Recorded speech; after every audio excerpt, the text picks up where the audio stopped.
বিসমিল্লাহির রহমানির রহিম। আমি সাবিনা ইয়াসমিন, সহকারী শিক্ষক বাংলা, সাভার ক্যান্টনমেন্ট বোর্ড বালিকা উচ্চ বিদ্যালয়, সাভার ক্যান্টনমেন্ট। সুপ্রিয় শিক্ষার্থীরা, অনলাইন ক্লাসে তোমাদের সবাইকে সুস্বাগত।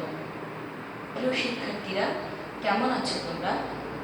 স্রষ্টার দয়ায় নিশ্চয়ই অনেক ভালো আছো, সুস্থ আছো, সুন্দর আছো, নিজেদের যত্ন নিচ্ছ, বাড়ির কাজ বেশি বেশি অনুশীলন করছো, বাসায় বসে পড়াশোনা বেশি বেশি করছো। প্রিয় শিক্ষার্থীরা, তোমাদের সামনে আমি আবারও হাজির হলাম অষ্টম শ্রেণীর বাংলা প্রথম পত্র একটি ক্লাস নিয়ে। চলো শিক্ষার্থীরা, আমরা আজকে বাংলা প্রথম পত্র থেকে একটি কবিতা পড়ার চেষ্টা করি। প্রিয় শিক্ষার্থীরা, শ্রেণী অষ্টম, বিষয় বাংলা প্রথম পত্র, কবিতা। আমাদের আজকের কবিতার নাম বাবুর মহত্ব। লিখেছেন কবি কালিদাস রায়। প্রিয় শিক্ষার্থীরা, তোমাদের JSC পরীক্ষায় বাংলায় 100% মার্কস ক্যারি করতে হলে কবি পরিচিতি খুব ভালোভাবে আয়ত্ত করতে হবে। কবিতা তো ভালোভাবে পড়তেই হবে, তবে কবি পরিচিতির গুরুত্ব কম নয়। চলো শিক্ষার্থীরা, আমরা কবি কালিদাস রায়ের কবি পরিচিতিটা ভালোভাবে পড়ে ফেলি।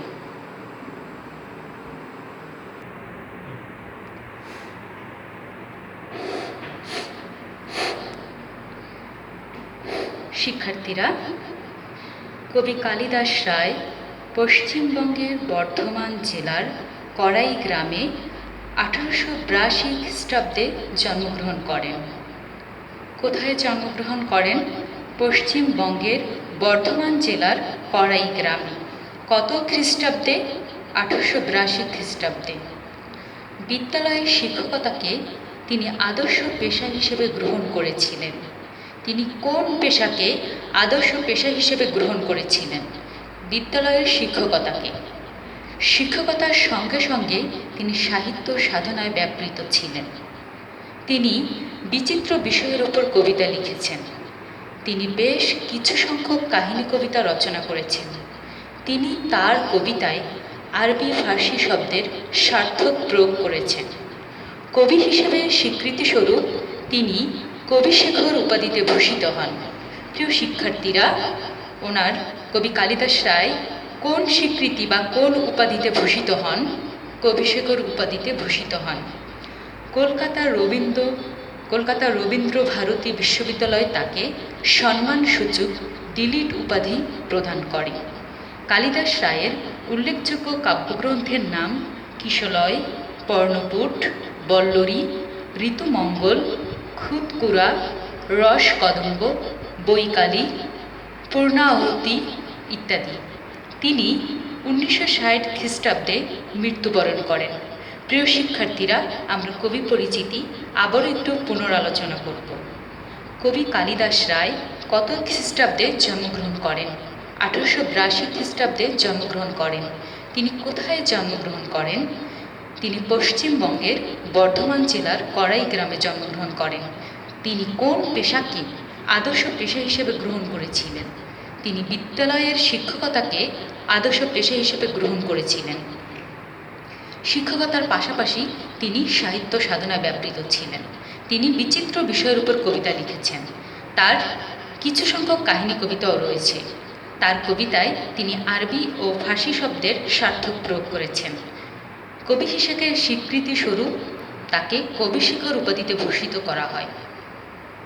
শিক্ষার্থীরা, তিনি রবীন্দ্রভারতী বিশ্ববিদ্যালয় থেকে সম্মানসূচক ডিলিট উপাধি পান। শিক্ষার্থীরা, কবি কালিদাস রায়ের উল্লেখযোগ্য কাব্যগ্রন্থের নামগুলি তোমাদের খুব ভালোভাবে আয়ত্তে রাখতে হবে। নৈবিত্তিক প্রশ্নের জন্য এই অংশটুকু খুবই গুরুত্বপূর্ণ। শিক্ষার্থীরা, তিনি কত খ্রিস্টাব্দে মৃত্যুবরণ করেন? 1960 খ্রিস্টাব্দে মৃত্যুবরণ করেন। প্রিয় শিক্ষার্থীরা, তোমাদের কবিতাটি ভালোভাবে পড়ার আগে কবিতার ভেতরের বিশেষ বিশেষ অংশ, টিকা, কঠিন কঠিন শব্দের অর্থটুকু জেনে নিলে কবিতাটি পড়ার সময় তোমাদের কাছে অনেক সহজ মনে হবে। চলো আমরা শব্দার্থ ও টিকা পড়ে নিই। হত, হত শব্দের অর্থ নিহত। শাহী গদি, বাদশাহগণ যে আসনে বসে শাসনকার্য পরিচালনা করেন, অর্থাৎ সিংহাসন। জিনিতে, জয় করতে। রণ, যুদ্ধ। প্রান্তর, বিস্তৃত মাঠ অথবা ময়দান। স্বপ্ন অতীত, স্বপ্নের অতীত যা স্বপ্নেও দেখা যায় না, অবিশ্বাস্য, অকল্পনীয়। করতল, হাতের তালু। প্রতিরোধ, বাধা। তুষ্ট, তৃপ্ত অথবা আনন্দিত অথবা খুশি। মসনদ, সিংহাসন অথবা রাজাসন। কড়ি শুণ্ড, কড়ি মানে হাতি, কড়ি শুণ্ড হাতির সুর। ব্যাকুফ, নির্বোধ। পর্যটক, ভ্রমণকারী। গুপ্ত কৃপাণ, লুকানো তলোয়ার। বসুধা, পৃথিবী। ঘাতক, হত্যাকারী। দণ্ড, বিধান, শাস্তি প্রদান। শিক্ষার্থীরা, আমাদের আজকের পাঠের কবিতার নাম বাবুরের মহত্ব। কার মহত্ব? বাবুরের মহত্ব। আমরা বাবুর কে ছিলেন সে সম্পর্কে ভালো করে জানব। বাবুর ভারতের মুঘল সাম্রাজ্যের প্রতিষ্ঠাতা সম্রাট। তার আসল নাম জহিরুদ্দিন মুহাম্মদ, তবে তিনি বাবুর বা সিংহ নামে সমধিক পরিচিত। এখানে দেখো শিক্ষার্থীরা, তোমাদের জন্য নৈবিত্তিক অথবা 1 মার্কসের কোশ্চেন আছে। দেখো, বাবুরের আসল নাম কি? জহিরুদ্দিন মুহাম্মদ। তিনি মাত্র 11 বছর বয়সে মধ্য এশিয়ার সমরখন্দের সিংহাসনে আরোহণ করেন এবং অল্প বয়সেই 2 বার সিংহাসন হারান। তারপর তিনি নিজ দেশ ছেড়ে আফগানিস্তানের সিংহাসন অধিকার করেন এবং পরে ভারতের ইব্রাহিম লোদিকে পরাজিত করে দিল্লি অধিকার করেন। ভারতের কাকে পরাজিত করে উনি দিল্লি অধিকার করেন বা দিল্লির সিংহাসনে আরোহণ করেন? ভারতের ইব্রাহিম লোদিকে পরাজিত করে। মেবারের রাজা সংগ্রাম সিংহকেও তিনি পরাজিত করেন। এভাবে এক বিশাল সাম্রাজ্য প্রতিষ্ঠা করেন। পাঠান বাদশাহ লোদি, পাঠান বাদশাহ লোদি অর্থাৎ ইব্রাহিম লোদি, ভারতের লোদি বংশীয় শেষ পাঠান সম্রাট সুলতান ইব্রাহিম লোদি। পানিপথ, দিল্লির উত্তর পশ্চিমে অবস্থিত ইতিহাস প্রসিদ্ধ যুদ্ধক্ষেত্র। এখানে 3টি প্রসিদ্ধ যুদ্ধ অনুষ্ঠিত হয়। সংগ্রাম সিংহ বা সংগ্রাম সিং রাজপুতানার অন্তর্গত মেবার রাজ্যের অধিপতি রাজা সংগ্রাম সিংহ। তিনি খানুয়ার প্রান্তরে বাবুরের কাছে পরাজিত হন। খানুয়ার প্রান্তর আগ্রার পশ্চিমে অবস্থিত যুদ্ধক্ষেত্র।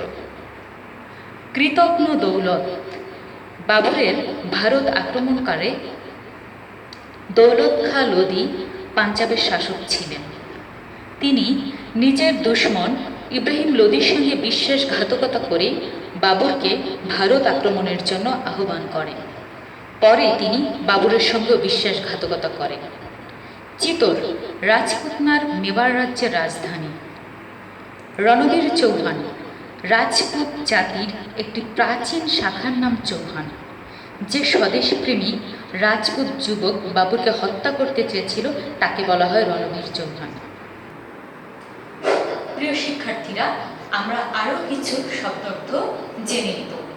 লক্ষ্য করো, জীবিতে, জয় করতে, কৃতজ্ঞ, উপকারীর অপকার করে যে। হৃদ অর্থাৎ হৃদয়। শোণিত, রুধির ধারা অথবা রক্তের ধারা। খালিত, ভিজিয়ে দেয়া অথবা স্নান করানো। কুর্তা, পোশাক। মত্ত হস্তি, পাগল হাতি। প্রজারঞ্জন, প্রজাদের মন জয় করা। শিক্ষার্থীরা, আমরা এবার কবিতাটি আবৃত্তি সহকারে বিস্তারিত আলোচনা করব। বাবরের মহত্ব লিখেছেন কবি কালিদাস রায়। পাঠান বাদশাহ লোদি পানিপথে হত, দখল করিয়া দিল্লির শাহী গদি। দেখিল বাবর এ জয় তাহার ফাঁকি, ভারত যাদের তাদের চিনিতে এখনো রয়েছে বাকি। অর্থাৎ পাঠান বাদশাহ ইব্রাহিম লোদি পানিপথে নিহত হয়েছেন।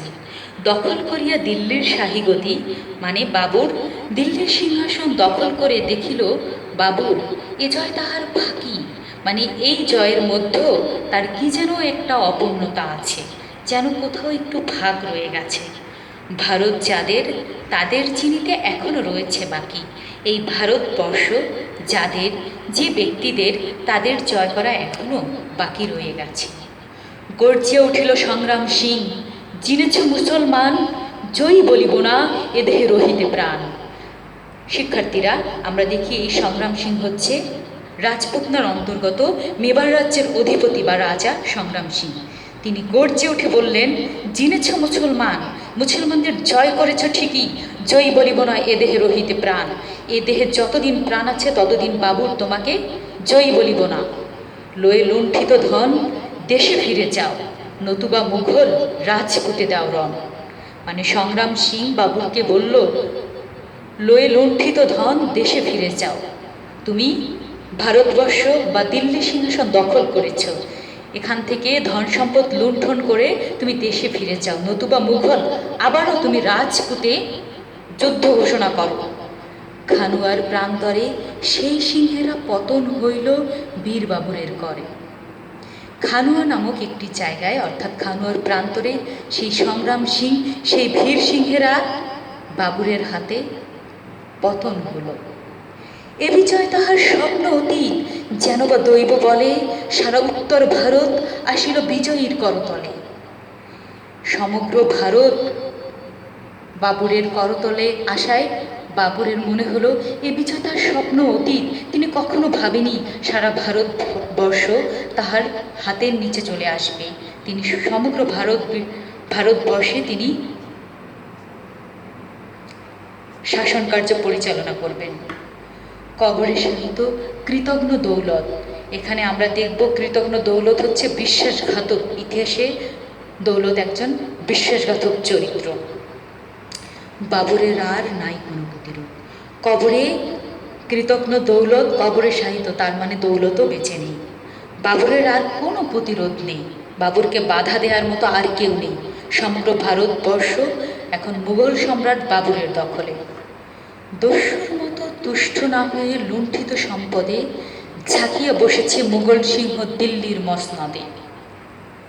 দস্যুরা, আমরা ইতিহাস পর্যালোচনা করলে আমরা দেখতে পাই দস্যুরা সম্পদ লুণ্ঠন করে ওই স্থান পরিত্যাগ করে, কিন্তু বাবুর দস্যুর মতো লুণ্ঠিত সম্পদে তুষ্ট না হয়ে তিনি মুঘল সিংহাসনে অধিষ্ঠিত হয়ে শাসন কার্য পরিচালনা করার জন্য ভালোভাবে তিনি শাসন কার্য পরিচালনায় মন দিয়েছেন।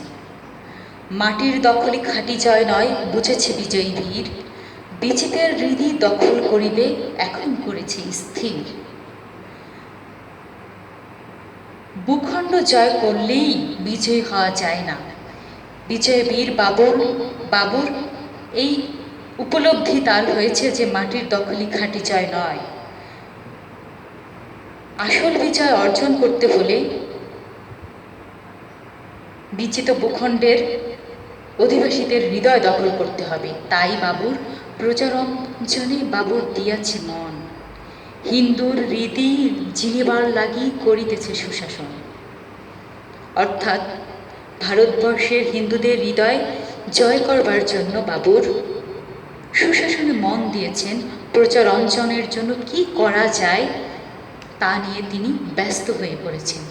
ধরিয়া ছদ্মবেশ ঘুরি পথে পথে, খুঁজিয়ে প্রচার কোথায় দুঃখ ক্লেশ। অর্থাৎ বাবুর ছদ্মবেশ ধরে পথে পথে ঘুরে খুঁজে বেড়াচ্ছে প্রচার কোথায় দুঃখ, প্রজাদের কোথায় বেদনা। চিতরের এক তরুণ যোদ্ধা রণবীর চৌহান করিতেছে আজ বাবরের সন্ধান। অর্থাৎ চিতরের এক তরুণ যোদ্ধা রণবীর চৌহান বাবরের সন্ধান করিতেছে। কেন সন্ধান করিতেছে আমরা জানব। কুর্তার তলে কৃপান লোকায় ঘুরিছে সে পথে পথে, দেখা যদি তার পায় আজি কোন মতে, লইবে তাহার প্রাণ, শনিতে তাহার খালিত করিবে চিতরের অপমান। অর্থাৎ আমরা দেখি তরুণ যোদ্ধা রণবীর চৌহান তার পোশাকের নিচে গোপনে সে তরবারি লুকিয়ে সে পথে পথে ঘুরে বেড়াচ্ছে। যদি কোনো মতে বাবুরের দেখা পায় তাহলে বাবুরের প্রাণ নেবে এবং চিতরের অপমানের বদলা নেওয়ার জন্য সে তার তরবারি রক্তে রঞ্জিত করবে। সেই যুবক দিল্লির পথপাশে লক্ষ্য করেছে জনতার মাঝে কে বা যায় কে বা আসে। অর্থাৎ সেই যুবকটি দিল্লির পথপাশে দাঁড়িয়ে লক্ষ্য করছে জনতার মধ্যেখান থেকে কে যাতায়াত করছে। হেনকালে এক মত্ত হস্তি ছুটিল পথের পরে, পথ ছাড়ি সবে পলাইয়া গেল ডরে। হঠাৎ একটি পাগল হাতি পথের উপরে ছোটাছুটি করতে লাগলো। এই পাগল হাতিকে দেখে জনগণ সব পথ ছেড়ে ভয়ে পালিয়ে গেল। সকলেই গেল সরি, কেবল একটি শিশু রাজপথে রহিল ধুলায় পড়ি। সব লোক চলে গেলেও ছোট্ট একটি শিশু রাজপথে ধুলায় পড়ে রইল। কারণ শিশু তো বোঝে না হাতি কী, এবং শিশুর মনে এ ধরনের ভয় কাজ করে না।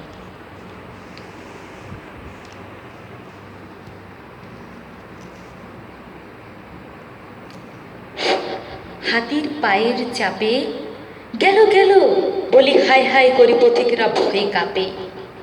কুড়াইয়া আনো ওরে সকলেই বলে, অথচ কেহ না আগায় সাহস করে। অর্থাৎ হাতির পায়ের চাপে যদি শিশুটি মারা যায় এজন্য সবাই হাই হাই গেল গেল বলি পথিকেরা ভয়ে কাঁপে। কুড়াইয়া আনো ওরে এ কথা সবাই বলে, কিন্তু কেহই সাহস করে এগিয়ে যায় না। সহসা একটি বিদেশি পুরুষ ভিড় ঠেলে যায় ছুটে, করো কি বলিয়া জনতা চিৎকার করি উঠে। করি শুণ্ডের গর্ষণ দেহে সহি, পথের শিশুরে কুড়াইয়া বক্ষে বহি ফিরিয়া আসিল বীর। অর্থাৎ হাতির সুরের গর্ষণ দেহে সহ্য করে পথের শিশুটিকে বক্ষে চেপে ধরে কুড়িয়ে সেই বীর ফিরে আসলো।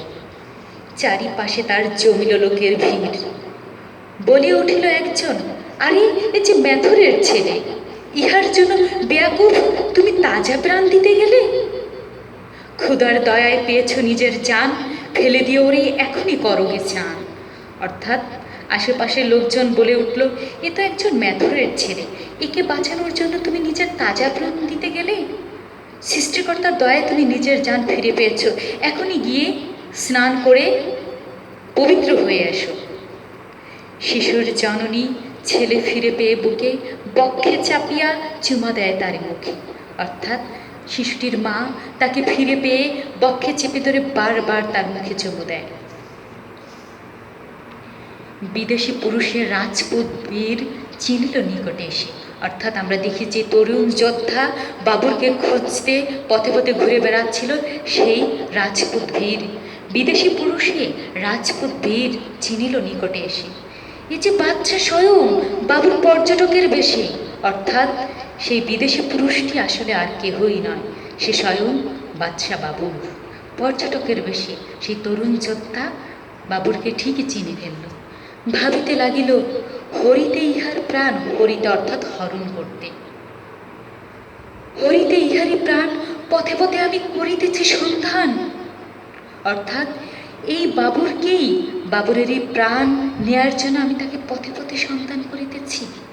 বাবুরের পায়ে পড়ি, সে তখন লোটে কহিল সপিয়া, গুপ্ত কৃপান বাবুরের করপুটে। যাহাপনা, এই ছড়িখানি দিয়ে আপনার প্রাণ বধ করিতে আসিয়া একই দেখিলাম। অর্থাৎ সেই তরুণ যোদ্ধা বাবুরের হাতে তার লুকানো তরবারি বাবুরের হাতে সঁপে দিয়ে বলল, যাহাপনা, এই ছড়ি দিয়ে আমি আপনার প্রাণবোধ করতে এসে আমি একই দেখতে পাই, একই দেখলাম। ভারতের রাজপথ সাজে আপনারে, অন্য কারেও নয়। বীর বজ্ঞা এ বসুধা, এ কথা সবাই কয়। ভারত ভূমির যোগ্য পালক যে বা, তাহারে ছাড়িয়া এ ভূমি অন্য কাহারও করিবে সেবা। অর্থাৎ ভারতের রাজপথ একমাত্র আপনাকেই সাজে, অন্য কারেও নয়। আমি শুনেছি এই বসুন্ধরা, এই ভারতবর্ষ বীর বজ্ঞা, এ কথা সবাই বলে। আসলে ভারত ভূমির যোগ্য পালক যে ভারতবর্ষ, তাকেই খুঁজে নিয়েছে। তাহারে ছাড়িয়া এ ভূমি অন্য কাহারে করিবে সেবা। অর্থাৎ ভারতবর্ষ তার যোগ্য ব্যক্তিকে ঠিকই খুঁজে পেয়েছে। কেটেছে আমার প্রতিহিংসার অন্ধমোহের ঘোর, শোভিন জীবন করুণ এখন দণ্ডবিধান মোর। আমি প্রতিহিংসার বশবর্তী হয়ে আপনাকে হত্যা করতে এসেছিলাম, এখন আমার প্রতিহিংসার অন্ধমোহের ঘোর কেটে গেছে। আমার জীবন আমি আপনার হাতে সঁপে দিলাম, আপনি এখন আমার দণ্ডবিধান দেন। রাজপথ হতে উঠায় যুবকটিকে কহিল বাবুর ধীরে, অর্থাৎ বাবুর সে যুবকটিকে রাজপথ হতে তুলে ধীরে ধীরে কহিল, বড়ই কঠিন জীবন দেয়া যে জীবন নেয়ার চেয়ে। জানো না কি ভাই, অর্থাৎ বড়ই কঠিন জীবন দেয়া জীবন নেয়ার চেয়ে। ধন্য হলাম আজকে তোমারে পেয়ে, আজি হতে মোর শরীর রক্ষী হও, প্রাণ রক্ষী হইলে আমার প্রাণের ঘাতক নও। অর্থাৎ সেই যুবকটির বাবুর বলল, আসলে তোমার জীবন আমি নিতে পারি খুব সহজেই, কিন্তু আমি কি তোমাকে জীবন দিতে পারবো? অর্থাৎ বড়ই কঠিন জীবন দেয়া জীবন নেয়ার চেয়ে। আজি হতে তোমাকে পেয়ে আমি ধন্য হলাম, তুমি আমার শরীর রক্ষী হও, অর্থাৎ তুমি আমার প্রাণ নিতে এসে তুমি আমার প্রাণের ঘাতক না হয়ে প্রাণ রক্ষকই হইলে। অর্থাৎ আমরা দেখতে পাই এখানেও বাবুরের মহত্ব ফুটে উঠেছে। প্রিয় শিক্ষার্থীরা, আমরা পাঠ পরিচিতি অংশটুকু ভালোভাবে পড়িনি। বাবুরের মহত্ব কবিতাটি কালিদাস রায়ের পর্ণপুট কাব্যগ্রন্থ থেকে সংকলিত। কোন কাব্যগ্রন্থ থেকে সংকলিত? পর্ণপুট। এ কবিতায় মুঘল সম্রাট বাবুরের মহানুভবতা বর্ণিত হয়েছে। এতে তার মহৎ আদর্শ ও মানবিক মূল্যবোধকে তুলে ধরা হয়েছে। ভারতবর্ষে মুঘল সাম্রাজ্যের প্রতিষ্ঠাতা সম্রাট বাবর। রাজ্য বিজয়ের পর তিনি প্রজা সাধারণের হৃদয় জয়ে মনোযোগী হলেন। রাজপুতগণ তাকে কিছুতেই মেনে নিতে পারছিলেন না। রাজপুত বীর তরুণ রণবীর চৌহান বাবুরকে হত্যা করার উদ্দেশ্যে দিল্লির রাজপথে ঘুরছিল। এমন সময় বাবুর নিজের জীবনের মায়া ত্যাগ করে মত্ত হাতির কবল থেকে রাজপথে পড়ে থাকা একটি ম্যাথর শিশুকে উদ্ধার করেন। রাজপুত যুবক বাবুরের মহত্বে বিস্মিত হয়। সে বাবুরের পায়ে পড়ে নিজের অপরাধ স্বীকার করে। মহৎপ্রাণ বাবু তাকে ক্ষমা করেন এবং তাকে নিজের দেহরক্ষী নিয়োগ করেন। শিক্ষার্থীরা, আমরা এবার দুইটি প্রশ্নের মাধ্যমে একটু মূল্যায়ন করতে চাই। বাবুরের মহত্ব কবিতাটি কালিদাস রায়ের কোন কাব্যগ্রন্থ থেকে নেওয়া হয়েছে? কিশলয়, পর্ণপুট, ঋতুমঙ্গল, বৈকালী? পর্ণপুট। জয়ী বলিব না এ দেহে রহিতে প্রাণ, কে এই প্রতিজ্ঞা করেছিল? চৌহান, সংগ্রাম সিং, দৌলত খাঁ, ইব্রাহিম লোদি? সংগ্রাম সিং। সুপ্রিয় শিক্ষার্থীরা, আমরা এতক্ষণ যে কবিতাটি পড়লাম, এই কবিতার মধ্যে থেকে বিশেষ বিশেষ অংশগুলি আমরা আলোচনা করার চেষ্টা করলাম। তারপরও তোমরা বাড়িতে অনুশীলন করার জন্য আমি কিছু বাড়ির কাজ তোমাদের দিয়ে দিব। দেখো, তোমাদের বাড়ির কাজ থাকবে কবিতাটির প্রতিটি লাইন ভালোভাবে পড়বে, কবি পরিচিতি ভালোভাবে আয়ত্ত করবে, শব্দার্থ ও টিকাগুলি খুব যত্ন সহকারে পড়বে। রোড বইয়ের বহু নির্বাচনী প্রশ্ন ও সৃজনশীল প্রশ্ন অনুশীলন করবে এবং পাঠ পরিচিতি ভালোভাবে আয়ত্ত করবে। সুপ্রিয় শিক্ষার্থীরা, আমরা আশা করি তোমরা বাড়ির কাজ ভালোভাবে অনুশীলন করবে, যত্ন সহকারে পড়াশোনা করবে। তোমরা যাতে তোমাদের পড়াশোনা ভালোভাবে চালিয়ে যেতে পারো, সেজন্য আমাদের এই ক্ষুদ্র প্রয়াস। প্রিয় শিক্ষার্থীরা, তোমরা এই লকডাউনে বাসা থেকে বের হবে না, নিজেদের সর্বোচ্চ সতর্কতার সহিত সুস্থ রাখার চেষ্টা করবে। ভালো থাকবে, সুস্থ থাকবে। ধৈর্য সহকারে আমার ক্লাসটি উপভোগ করার জন্য সবাইকে অসংখ্য ধন্যবাদ। আজকের ক্লাসে এখানেই সমাপ্তি ঘোষণা করছি। আল্লাহ।